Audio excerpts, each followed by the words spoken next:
মজিবর রহমান মুন্সি সাহেব, আপনি তো আলামিন মাদ্রাসা আওয়ামী লীগের ইউনিটের সাংগঠনিক সম্পাদক। আপনি ঈদ কেমন কাটছে এই ব্যাপারে আমাদেরকে একটু জানান।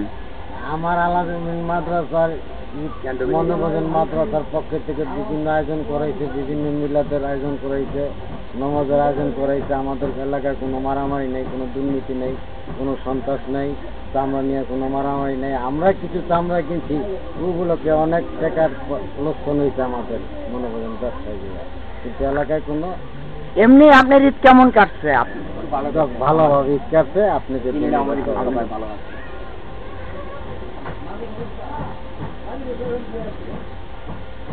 সত্তর সাহেব, আপনি তো আওয়ামী লীগের আলামিন মাদ্রাসা ইউনিটের সাধারণ সম্পাদক, তা আপনার ঈদ কেমন কাটছে?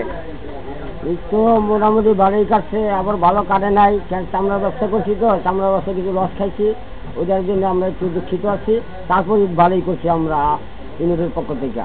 ইউটিভিকে সাক্ষাৎকার দেওয়ার জন্য আপনাকে ধন্যবাদ। আপনাকে ধন্যবাদ।